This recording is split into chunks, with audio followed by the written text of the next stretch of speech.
Good evening, everyone. Late Night Mega here, and tonight we are playing Mega Man X. So put on your PJs and prepare for some cliches.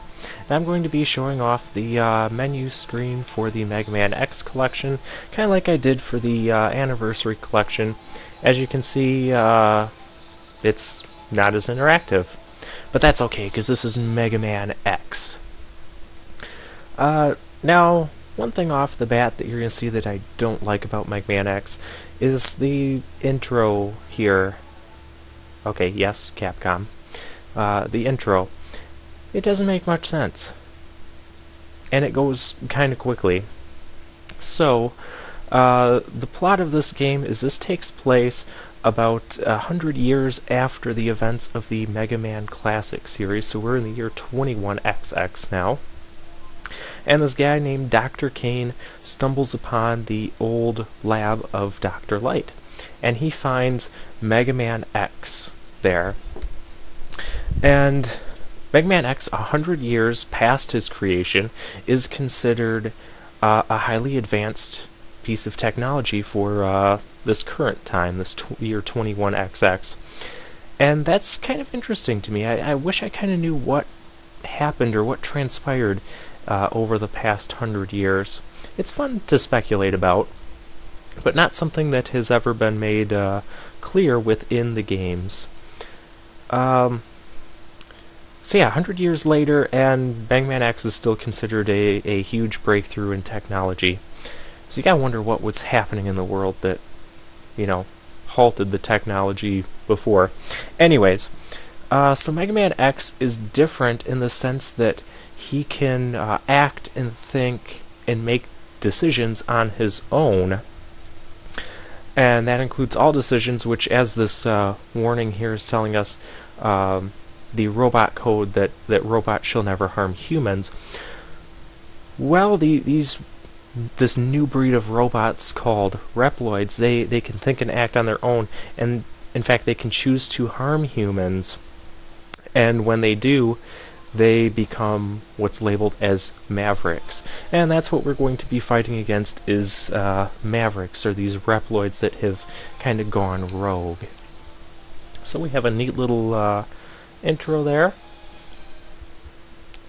And kind of like Mega Man 7, we start off with the intro stage.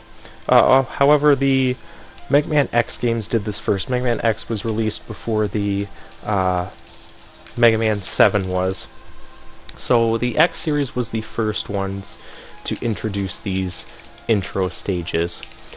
And you can see things are kind of, X is a little bit more hardcore from the classic series, and I kind of like that. It gives him kind of a nice feel.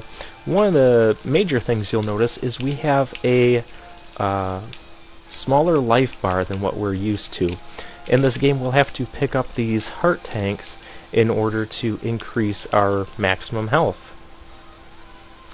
And so, I kind of like that. It's something that sets Mega Man X apart from just the classic series.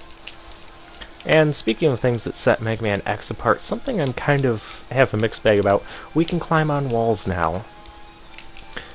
At first, this seems like a really neat and useful ability, and it is incredibly useful, don't get me wrong. But to me, it makes 80% of boss challenges very easy, because you can just climb on a wall and hide from most of the attacks. And I'm not sure I like that as much. I don't find the X games as challenging, per se, as the classic series. And we have a road that is crumbling now. We do still have bottomless pits. I'm not going to demonstrate that. Something I do want to demonstrate. Oh, well, maybe that was in the Game Boy series. Remember one of the X games, you jump, and if you jump to the far side, you can actually have the middle piece just kind of hanging there in the air. It's probably the Mega Man Extreme for the Game Boy. But anyways, we have cars that are hunting us now. So what was I talking about? Oh yes, the wall climbing and the making challenges easier. I'm not sure I really like that. We do still find challenges through the X series, don't get me wrong, but it usually comes in the form of a huge difficulty spike rather than having a game be the same consistent difficulty throughout. But I'll complain more about that later. Ah, there we go.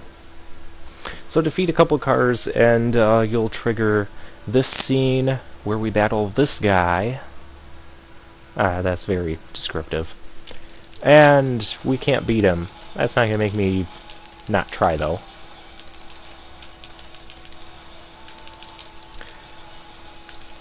So, I kind of don't like that we can't really beat the intro boss here.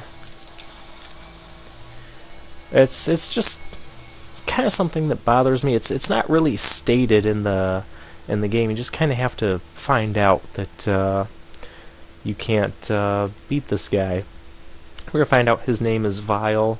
He'll appear occasionally, and this is Zero, who's a very interesting character and the most beloved character of the Mega Man X games, because he's just really cool.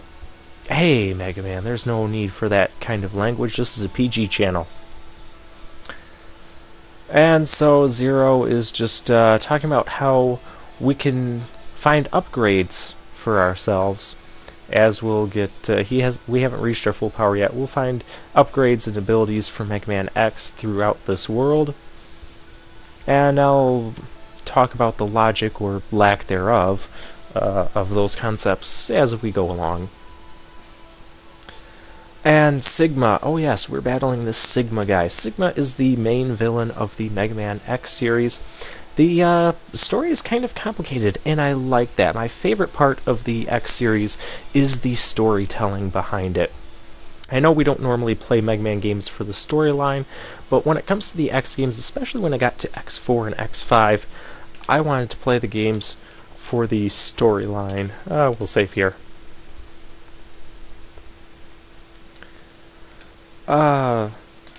So first we'll go check out our stage select screen, and then I'll talk more about the story. So we can see a picture of the stage, or if we go to the map, we can see where things are. Or if we go here, this will tell us the name of the guys.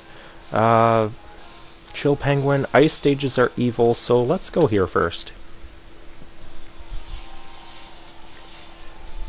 And we'll be starting with Storm Eagle. Now, one other thing that separates the classic series from the X series, and I really appreciate this, is that we've gone away from the Fireman, Iceman, Grenade Man type of names for the main bosses, and we're moving on to these Mavericks, these Reploids who've gone rogue, and they're all kind of based on animals, or most of them are. And so we have things like Storm Eagle and Chill Penguin. So it's kind of a nice touch. It kind of adds to the much more hardcore feel that the X series brings us. And that was a neat little effect there. And we get E. But it's a sub-tank. Okay. So, it's kind of like a rechargeable energy tank. I have a few things I'll complain about their design on in a bit. First, I have to cross these tricky platforms. So you can refill these sub-tanks with health power-ups that you pick up. When you have full health, the excess health will go into the sub-tank, which you can use anytime you want. The problem I have with the sub-tanks, at least in this game, is that once you extend your health bar all the way, using a sub-tank will, when you're low on health, and having a full sub-tank, will not necessarily give you your entire health back. I'm not sure I like that. I think you should be able to refill your entire health with one full use of a sub-tank, no matter what. But that's just my opinion. We also have things to collect throughout the stages. If you've noticed, I collect that sub-tank. We'll have other power-ups that we can collect. Not too much. Hey, Metars have returned. Hi. Hi. Hi. Okay. Oh, that wasn't nice. And so we can still charge our X-Buster, kind of like the previous Mega Man games. Well, not Mega Man 9 and 10, but you know what I mean. Those little yellow guys, don't let them grab you, because they'll grab you and pull you around and then explode, and we don't want that happening. Now, if you've played the Mega Man X games before, you know that this is probably not the first place you want to go, and there's also a secret you can get down here. And, I'll go back up, just so I can demonstrate going through the boss gate here. Because there's a certain power-up that we kind of need to get. Well, you don't really need to get it, as I'll demonstrate, or attempt to demonstrate. Because this guy, Storm Eagle, he has attacks that can push us back. As you can see, we're getting pushed back. Okay, this can stop. This can stop at any time. Thank you. And he'll take off to the sky. So the strategy here, just kind of stay towards the middle. We don't have a dash ability, at least not yet.